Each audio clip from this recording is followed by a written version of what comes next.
Hoy tenemos una buena enseñanza titulada El pecado de David. Seguimos en el segundo libro histórico del libro de Samuel, panorama bíblico del Antiguo Testamento que estamos dando. Con nosotros nuestro hermano, el maestro Rafael Castellón. Le damos la bienvenida, maestro Rafa, bendiciones. Bendiciones, hermano J. Que Dios le bendiga grandemente a cada uno de ustedes. Agradecidos como siempre de nuestro Señor Jesucristo, que es el que abre las puertas, con la iglesia Camino de Gloria, en especial con el pastor José y su esposa, y todos aquellos pues, que se han dispuesto a ser parte de este discipulado, porque aquí todos venimos a aprender, todos. Aquí el único que se la sabe toda, como decimos aquí criollamente, es el Señor. Vamos a ver hoy el tema del pecado de David, y qué contradictorio, ¿verdad? Porque la última clase hablábamos de la gloria de David, o David en la gloria. Vimos un David derrotando a sus enemigos, entendido de que era Dios el que le daba la victoria. Vimos un David lleno de Dios, haciendo misericordia con la familia de Saúl, de Jonatán, en este caso, aquel hombre llamado Mefiboset. Vimos un David verdaderamente exaltado, por así decirlo. Pero dice la palabra del Señor y enseña en Primera de Corintios capítulo 10, versículo 12, si no estoy mal, dice: el que piensa estar firme, mire que no caiga. Note usted cómo dice la palabra, no dice el que esté, sino el que piensa que está firme, mire que no caiga. Siempre vamos a depender de Dios, siempre necesitamos estar en el lugar donde Dios quiere que estemos, no donde nosotros creemos que estamos mejor. Eso lo vamos a aprender en esta clase tan hermosa titulada El pecado de David, la cual se encuentra en el capítulo 11 de Segunda de Samuel. Y voy a comenzar leyendo el primer versículo, amados hermanos. Dice así: aconteció al año siguiente, en el tiempo que salen los reyes a la guerra, que David envió a Joab y con él a sus siervos y a todo Israel. Destruyeron a los amonitas y sitiaron a Rabá, pero David se quedó en Jerusalén. Les había conversado yo la clase pasada, terminando la clase, recuerdo, del capítulo 10, que David enfrenta a los amonitas, pero él envía a este hombre llamado Joab, que era el hombre encargado, por decirlo así, era el ministro de defensa, el hombre encargado de las batallas, de las guerras, era el hombre de confianza en la parte militar. David envía a este hombre. Y recuerden que citaba ese texto tan hermoso cuando ese hombre le dice a su hermano Abisaí, que le dice: mira, esfuérzate y esforcémonos. Y ellos vencieron, Dios les dio la victoria, pero el enemigo se levantó nuevamente y entonces tiene que salir David a la batalla. Y yo les dije en aquel entonces que este capítulo 11 está insertado cronológicamente, va insertado entre una batalla y la otra. ¿Por qué? Porque fíjese que aquí dice, capítulo 11, que había guerra contra los amonitas, pero David había enviado a Joab. Y ciertamente cuando usted lee el capítulo 10, tal cual lo habla el capítulo 10, que David había enviado a Joab a la guerra, pero David se había quedado en Jerusalén.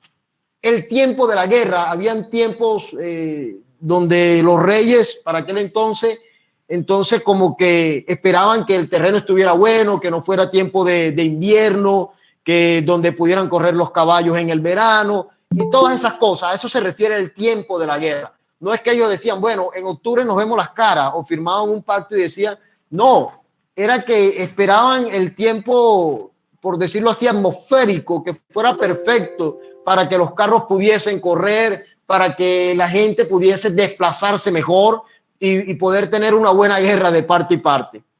Pero los reyes tenían que ir al frente de la guerra. Cuando el pueblo pidió rey, en Primera de Samuel, una de las cosas que el pueblo dijo era que quería que el rey saliera a pelear sus guerras. Eso está en el capítulo 8 de Primera de Samuel. Ellos dijeron: queremos un rey como las otras naciones que salgan a pelear la batalla con nosotros. Era lo que David tenía que estar haciendo. Era el lugar de David.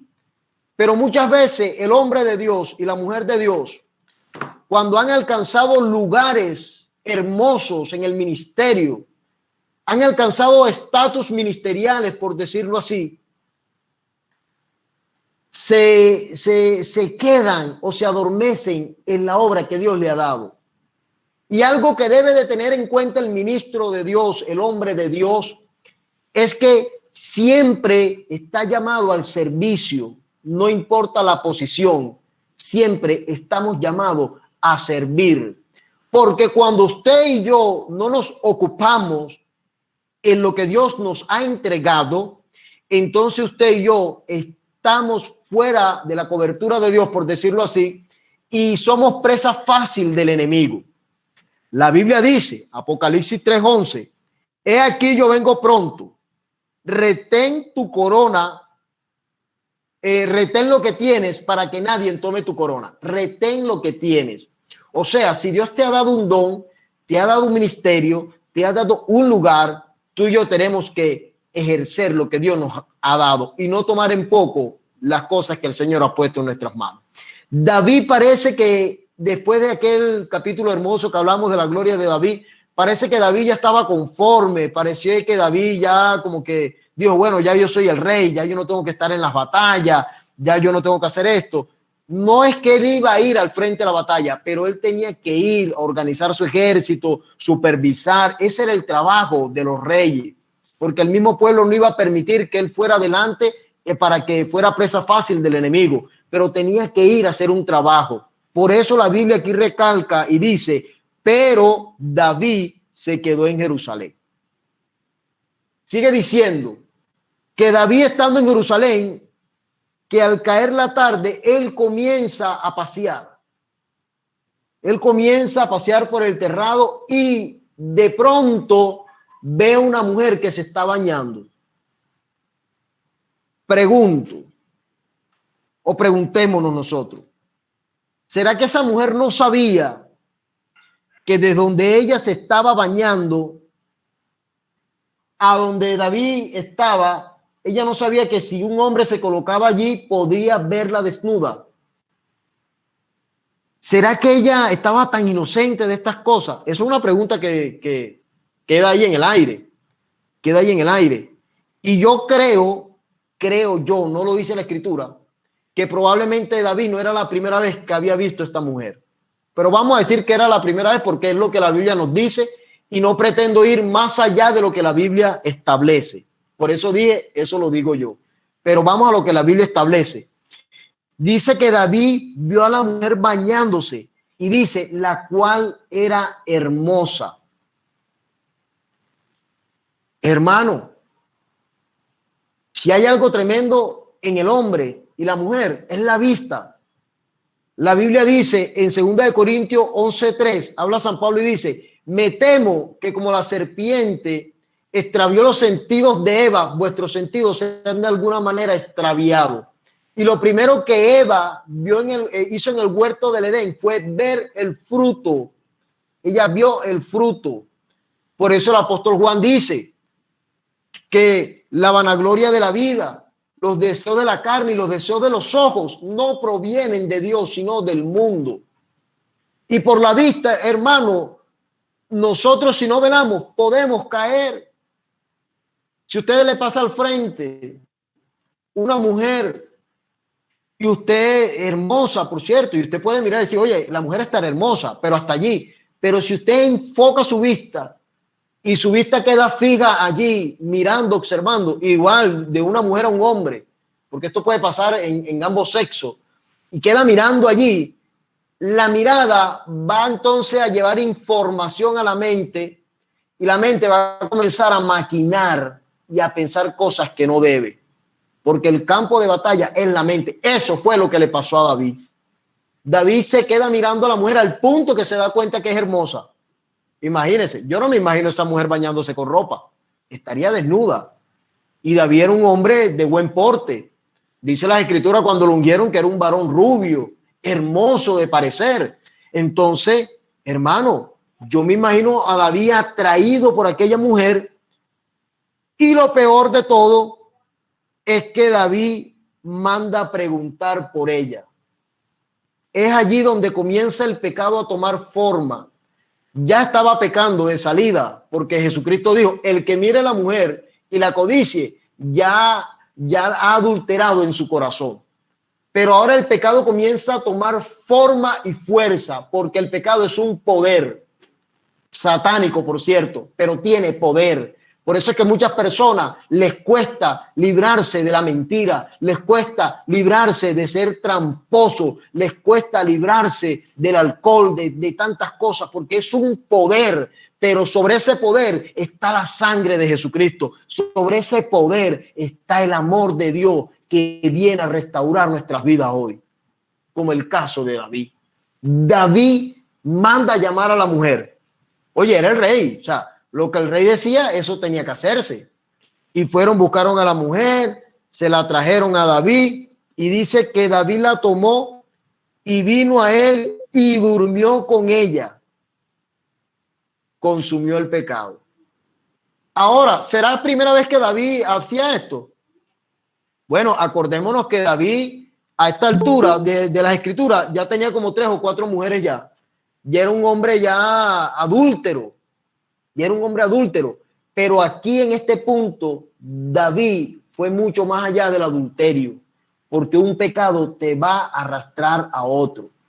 Por eso Dios hoy viene a hablarnos a todos nosotros y a decirnos claro y raspado, y perdóneme la expresión, a decirnos que hoy tenemos la oportunidad de oro de renunciar a eso que tú y yo sabemos que a Dios no le agrada y que nos está desviando del camino. David se acuesta con aquella mujer dice que se purifica. Algunos comentaristas dicen que se purificó porque antes de eso ella tenía el periodo y entonces había un rito de purificación para eso. Otros dicen que era que cuando tenía relaciones y el hombre eyaculaba y le caía algo a ella en su cuerpo, entonces se convertía en impura y iba a un proceso de purificación. Cualquiera que fuera el caso, estaba impura esa mujer, porque esta mujer tenía marido, esta mujer tenía esposo. Entonces, aquella mujer le hace saber a David que el pecado que había cometido, ahora ese pecado había llegado a otro nivel. ¿Y cuál es ese nivel? Que la mujer había quedado embarazada. La Biblia dice que no hay nada oculto, que delante de Dios todas las cosas están desnudas y que a él le vamos a dar cuenta. Cito Hebreos capítulo 4, versículo 13. Todas las cosas están desnudas delante de aquel que le vamos a entregar cuenta. Hebreos 4, 13. Así lo establece. Y Dios no es alcahuete de nadie. El Antiguo Testamento está lleno, tanto como el Nuevo, de hombres consagrados para Dios, que Dios apartó para misiones especiales. Está lleno de hombres que Dios les dio la victoria de manera poderosa. Está lleno de hombres de renombres en la palabra de Dios, pero Dios nunca le ocultó el pecado a ninguno de ellos. ¿Qué te hace pensar a ti y qué me hace pensar a mí que Dios no va a alcahuetear el pecado en el que podemos estar andando tú y yo hoy en nuestras vidas? Abraham se acostó con Agar y la escritura lo registra. Noé se echó su palo de vino y la escritura lo registra. Judá, que se acostó con la esposa de su hijo que había muerto, con Tamar, creo que se llamaba la mujer, y lo registra la Biblia. Moisés tomó una mujer extranjera y lo registra la Biblia. María y Aarón susurraron de su líder y la Biblia lo registra. David, que era un hombre conforme al corazón de Dios, que era un hombre que vimos en la clase pasada, que estaba un esplendor de gloria, que estaba el apoyo de Dios en él, Dios no le guardó ese pecado tampoco. Queda registrado en la palabra de Dios. Y la Biblia dice que seremos juzgados por las cosas que están escritas en los libros. O sea que todo lo que tú y yo hacemos queda registrado. Queda registrado. No, Dios no nos va a alcahuetear nada, amado hermano. Así que hoy es una noche hermosa no para que te sientas señalado, si este es tu caso, que estás en un pecado y estás peleando contra tu carne y estás peleando con los malos deseos. No es para señalar, es para que escuche la voz de Dios que te dice, levántate y huye. Levántate y despójate de eso. Levántate y sal corriendo, como hizo José con la mujer de Potifar. El hombre salió corriendo. Y vea que cuando usted lee las escrituras, en Génesis, hablando de José y la esposa de Potifar, dice que ella se quedó con la ropa en las manos. Y yo puedo entender allí que ya había un trabajo hecho, ya le había quitado la ropa. Y no creo que se la haya quitado a la fuerza. Ya el hombre, pero el hombre creo que entró en sí, despertó y dijo, no, yo tengo que huir. Esa debe ser la actitud mía y suya, amado hermano y hermana que me está escuchando en esta noche. David ahora, viendo este problema, dice, esto hay que solucionarlo. Apeló a su investidura de rey. Y nosotros los ministros de Dios no podemos usar la investidura que Dios nos ha dado, la unción que Dios nos ha dado, el lugar que Dios nos ha dado para hacer lo que se nos parezca a nuestra conveniencia. La ley determinaba que si una mujer y un hombre adulteraban, los dos merecían la muerte. Eso era lo que David merecía. Y David era el que dictaba la justicia, por decirlo así, en el pueblo de Israel como rey. Era David el que tenía que condenarse él mismo. Pero David no, apeló a su investidura y quiso tapar el sol con un dedo. Manda a llamar al esposo de la mujer. Este hombre Urías no era cualquiera en el ejército. Este hombre era el escudero de Joab, el que iba delante de Joab, el hombre de guerra, el hombre valiente. Y David lo manda a llamar.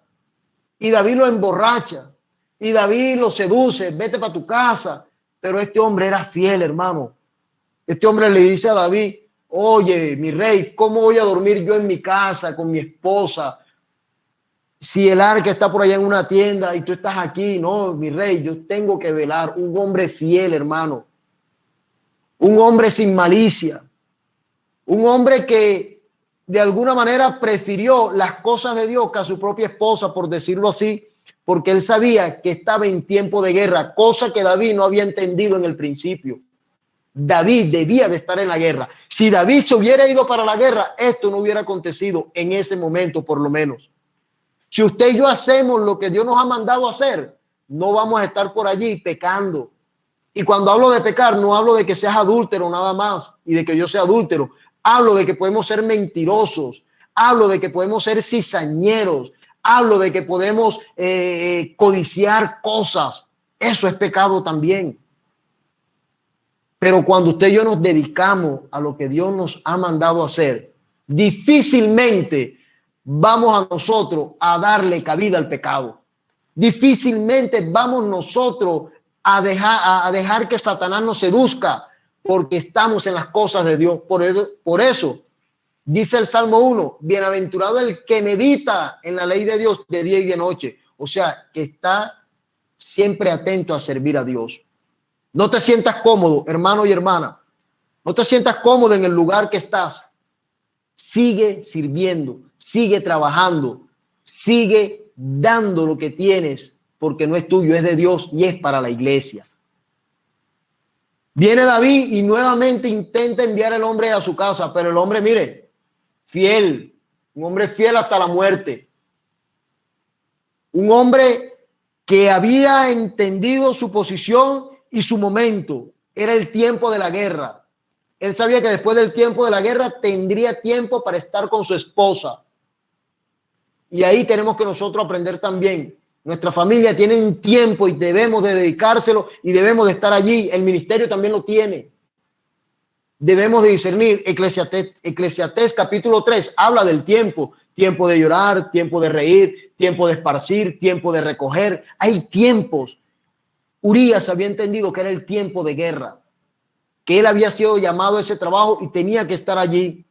Mire lo que hace David, hasta dónde se depravó moralmente David, hermano. Como no pudo enviar el hombre a su casa para que se acostara con la mujer y decir después, oye, embarazaste a tu mujer, te felicito. y él sacudirse del problema. Entonces le da una carta a este hombre.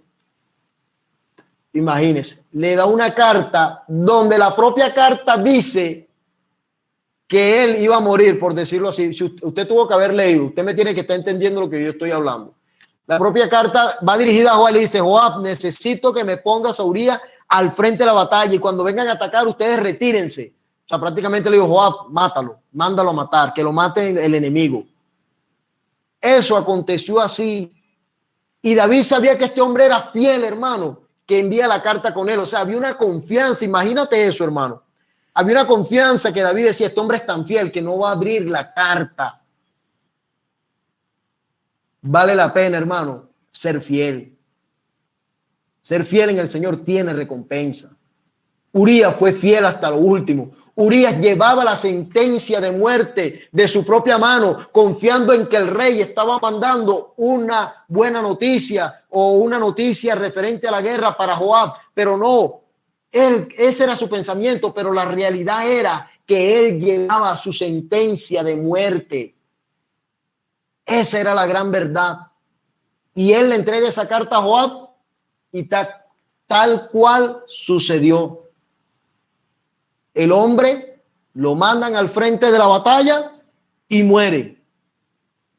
Y le fueron a avisar a David. Voy a leer versículo 22 del capítulo 11.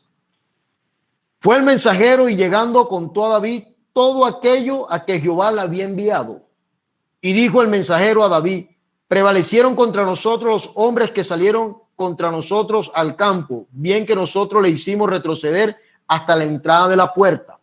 Pero los flecheros tiraron contra tus siervos desde el muro y murieron algunos de los siervos del rey. Murió también tu siervo Urías Eteo. Coloquémonos en el lugar de David por un momento. ¿Qué pudo haber sentido David en ese momento? ¿Qué pudo haber sentido David? Oye, murió el hombre. Tal vez él dijo: bueno, murió. Listo, me libré de un problema. Pero había algo que estaba secando a David. Porque David era un hombre que tenía el Espíritu de Dios. Es allí donde nace el Salmo 51. Y por eso David dice: Señor, devuélveme el gozo de tu salvación. Eso pasa más adelante cuando él reconoce que es un pecador. Pero en ese momento David comenzó a secarse. El pecado te seca y me seca. El pecado nos desgasta. El pecado, amado hermano y hermana, nos arruina.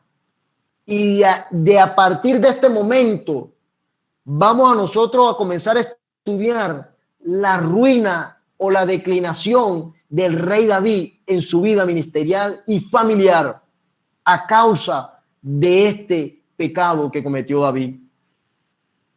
Dice el 25: y David dijo al mensajero: así dirás a Jehová, no tengas pesar por esto, porque la espada consume. Ora a uno, ora a otro. Esfuérzate tu ataque contra la ciudad hasta que la rinda y tú aliéntate. Oyendo la mujer de Urías que su marido Urías era muerto, hizo duelo por su marido. Y pasado el luto, envió a David y la trajo a su casa y fue ella su mujer. David se había hecho, mas esto que David había hecho fue desagradable ante los ojos de Dios. Dios no estaba de acuerdo con esto. Un pecado te conduce y me conduce a otro pecado. David, ahora adúltero y asesino, había mandado a matar a un hombre, había mandado a matar a este hombre, Urías. Pero David en este punto ya estaba siendo cauterizado a causa del pecado. Cauterizado es que tú y yo pecamos y no sentimos nada, no sentimos ese redarguir del espíritu, resistimos el redarguir del espíritu. Nos estamos cauterizando. Así era el estado de David. Es verdad. Hoy podemos nosotros señalar a David. Hoy podemos nosotros decir: wow, pero no entiendo, hermano Castellón, no entiendo cómo es que es el hombre conforme al corazón de Dios y ese hombre conforme al corazón de Dios es un asesino y es un hombre adúltero, es un hombre abusador que usó su investidura para hacer esto. Ajá, pero vamos a tomarnos un tiempo para aplicarlo a nuestras vidas. Vamos a aplicarlo. Primero, ¿qué es pecado? ¿Pecado es adulterar nada más? ¿Pecado es asesinar? Porque señalar a David es fácil. Pero en esta noche, ¿cómo estoy yo delante de Dios? ¿Cómo está usted, hermano, delante de Dios? ¿Cómo estamos nosotros delante de Dios? Esa debe ser la reflexión de esta clase. Hemos aprendido esto de David. La Biblia dice, en 1 Corintios 10 dice que estas cosas están escritas para nuestra amonestación y nuestra enseñanza. ¿Qué es el pecado? Bueno, el pecado es hacer todas las cosas que a Dios le desagradan. ¿Y cómo sé yo las cosas que a Dios le desagradan? Leyendo su palabra. La Biblia me dice a mí que los idólatras, los cobardes, los hechiceros, los homosexuales, los afeminados, los fornicarios, los adúlteros no heredarán el reino de los cielos, porque eso es pecado. La Biblia dice que el que sabe hacer lo bueno y no lo hace, eso es pecado. Todo aquello que vaya en contra de la naturaleza de Dios es pecado. ¿Dónde se origina el pecado? Cuando usted lee Isaías capítulo 14, versículo 12, Satanás dice estas palabras: me levantaré y haré un trono semejante al del Padre. Vamos a leerlo literalmente. Isaías 14, 12. 14, 13 dice: tú que decías en tu corazón, subiré al cielo, en lo alto, junto a las estrellas de Dios, levantaré mi trono y en el monte del testimonio me sentaré al lado del norte. Rebelión. Allí nace el pecado en Satanás. Satanás es el padre del pecado y se lo transmite a Adán. Y Romanos 5:12 dice que por cuanto por un hombre entró el pecado al mundo, entró la muerte a toda la humanidad. Y todos tenemos esa naturaleza pecaminosa dentro de nosotros. Quiero decirte algo, amado hermano y hermana. Tú y yo tenemos el Espíritu Santo. Tú y yo somos salvos. Tú y yo tenemos una nueva vida. Eso es verdad. Pero no podemos olvidar que hay una naturaleza pecaminosa que todavía está dentro de nosotros. Y se lo puedo explicar bíblicamente. Romanos capítulo 7. San Pablo dice: tengo una lucha dentro de mí. Lo que quiero hacer, eso no hago, y lo que no quiero hacer, eso hago. Había una lucha, o sea, entre la naturaleza vieja pecaminosa y la nueva vida que Jesús le había impartido a través de su Santo Espíritu. Nosotros debemos de procurar de apartarnos de aquellas cosas que no agradan a Dios, porque hoy podemos señalar a David por adulto y asesino, pero Jesús le dijo a los fariseos en Juan capítulo 9: vosotros sois hijos del diablo, porque el diablo es padre de mentira y él miente desde el principio, porque ellos estaban mintiendo.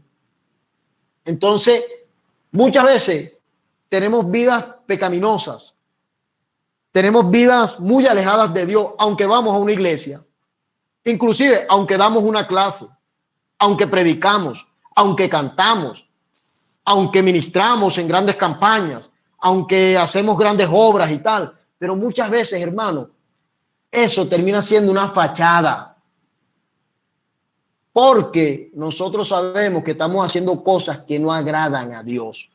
Pero Dios está en esta noche aquí, hermano, en esta clase, no para señalarte, ni para señalarme, ni para hundirte, ni para hundirme, sino para decirnos: levántate y huye de ese pecado.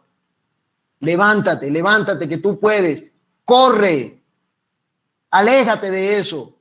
Aléjate de esas malas conversaciones que corrompen las buenas costumbres. Aléjate de esas personas que lo que te hacen es hablar mal. Aléjate de esa, que esa no es tu mujer. Aléjate de ese hombre, que ese no es tu esposo. Ese es el llamado de Dios hoy para nuestras vidas. Que podamos nosotros entender, porque nosotros los cristianos somos muy místicos, sobre todo la línea pentecostal. Somos muy místicos. Y entonces cuando pasa algo, culpamos a otro. Rapidito. Mire, cuando llevo una vida pecaminosa, ¿de quién es culpa? ¿De quién es culpa? Vamos a ver qué dice. Vamos a leer Santiago capítulo capítulo 1, versículo 13, dice así: cuando alguno es tentado, no diga que es tentado de parte de Dios, porque Dios no puede ser tentado por el mal, ni él tienta a nadie, sino que cada uno es tentado cuando de sus propios malos deseos es atraído y seducido. Si estás viendo que hay una naturaleza pecaminosa en nosotros. Ahora, ¿cuándo soy atraído y seducido? Hermano, si a usted le gustaba tomar mucho, o le gustaba fumar, y usted todo el día está compartiendo con personas que están tomando y están fumando, usted va a ser atraído en cualquier momento. Por eso comencé con ese texto de Corintios que dice: el que piense estar firme, mire que no caiga. Mire que no caiga. Entonces, sigue diciendo, entonces la concupiscencia, lo traduzco, entonces los malos deseos, después que han concebido, dan a luz al pecado, y el pecado, siendo consumido, da luz a la muerte. Entonces, ¿de quién es la culpa cuando yo peco? Es mía. Pero ¿qué decimos los evangélicos? El Señor reprenda al diablo.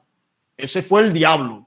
Sí, el diablo me puso esa mujer allí y por eso yo caí en pecado con esa mujer. El diablo me puso ese cigarrillo y por eso yo fumé. El diablo fue el que me llevó a esa fiesta. El diablo fue el que me hizo mirar con malos deseos a mi hermana. El diablo fue el que me puso a hablar mal del pastor. No, hermano, no nos engañemos. Somos nosotros mismos. Tenemos tres enemigos: Satanás, el mundo, el sistema, y yo. Yo soy mi propio enemigo. Tú eres tu propio enemigo, hablando del viejo hombre, hablando de la naturaleza pecaminosa. Somos nosotros mismos. Satanás fue vencido. Vamos a leerlo. Colosenses capítulo 2, versículo 13, si no estoy mal. Vamos a buscarlo. Colosenses 2, versículo, vamos al 14. Dice: anulando el acta de lo decreto que había contra nosotros, que nos era contraria, quitándole del medio y clavándole en la cruz, y despojando a los principados y a las potestades, los exhibió públicamente, triunfando sobre ellos en la cruz. Allí el diablo fue vencido. Y esa victoria es tuya y es mía también, porque nosotros somos coherederos con Cristo. La victoria de Cristo es en nuestras vidas. O sea, Él está vencido. ¿Cuándo Él toma parte en mi vida? Cuando yo se lo permito. Pero no es que Él entró de abusador, fue que yo le abrí la puerta. Si usted se pone a ver una película pornográfica, usted no va a decir que el diablo le puso el televisor y le puso dos palitos en los ojos y no permitió que tú cambiaras el televisor. No, hermano, fue tu decisión y mi decisión de ver esa película que no debo de ver. Entonces,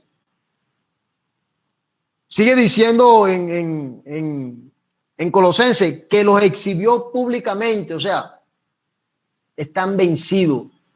El otro enemigo del creyente, el mundo. El Señor dijo: Señor, ellos están en el mundo, pero no son del mundo. No te pido que los quites del mundo, sino que los guardes del mundo.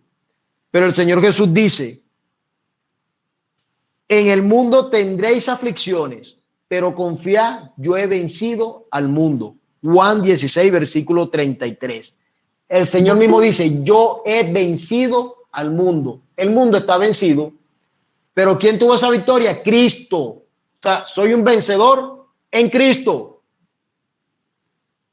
El otro enemigo, el yo. Yo quiero que me vean. Yo quiero ser el primero. Yo me molesto cuando no me saludan. Yo no me dejo gritar de nadie. Yo no permito que me pisoteen. Yo sí peleo por mis derechos. Yo sí esto. Yo.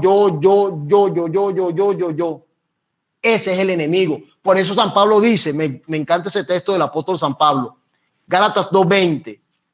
Con Cristo estoy juntamente crucificado. Ya no vivo yo, pero fíjese, ya no vivo yo, pero antes de eso dijo, estoy juntamente crucificado. Ya no vivo yo, sino que vive Cristo en mí. Y lo que vivo en la carne, lo vivo en la fe del Hijo de Dios, quien me amó y se entregó a sí mismo por mí. Hay que vencer el yo. Jesucristo dijo: el que quiera venir en pos de mí, niéguese a sí mismo. O sea, niega tu yo. Niega tu yo. Yo tengo que negar mi yo. Nosotros, por naturaleza, queremos ser vistos. Por naturaleza, queremos que nos digan, wow, hermano, qué tremenda predicación, hermano. De verdad que tú eres un ungido de Dios. Entonces, el que no está velando dice, para la gloria de Dios, pero por dentro dice, no, es que si la clase la da el hermano J, no va a tener la unción que tiene el hermano Castellón, por favor. Y comenzamos con esas tonterías del yo. Que si algún hermano nos ofendió, que venga él a pedirme perdón porque él me ofendió. No, la Biblia dice, anda y reconcíliate con tu hermano. Ándate y reconcíliate con tu hermano, que ya lo he perdonado 20 veces, 7 veces, 70 veces 7, mi hermano. Entonces, el yo es el problema. David tenía ese problema del yo, porque David en sus antecedentes, antes de llegar a este capítulo 11, tenía varias mujeres y no veló en esa debilidad. El diablo siempre te va a tentar, pero él no, es un enemigo vencido, pero él gana él gana la batalla cuando tú se lo permites. Él tentó a Jesús, convierte esa piedra en pan. ¿Qué dijo Jesús? Te reprendo ahora, déjame meterme en oración. No, Jesús simplemente dijo, escrito está. Se defendió con la palabra de Dios. Escrito está. No tentarás a Jehová tu Dios. No solo de pan vivirá el hombre. Escrito está, solo a tu Dios adorará. Citó la palabra 3 veces. Entonces, para reflexionar nosotros hoy, cerrando este punto, hermano, ¿qué estamos haciendo que no le agrada a Dios? ¿Qué conducta tenemos todavía que no le agrada al Señor? Acuérdate, un pecado te lleva a otro. Yo no sé si tú has escuchado esto y te ha pasado, a mí me ha pasado, me pasó muchas veces, que una mentira me llevaba a otra mentira. Y a otra mentira y otra mentira, y cuando quería ver, el mega problema. Así es el pecado de igual manera. Es como una bola de nieve. Él va rodando y va creciendo, va rodando y va creciendo. Entonces procuremos nosotros hoy reflexionar, hermano. Es una invitación que nos hace el Señor a todos, comenzando por mí, a reflexionar, a examinarnos qué estamos haciendo.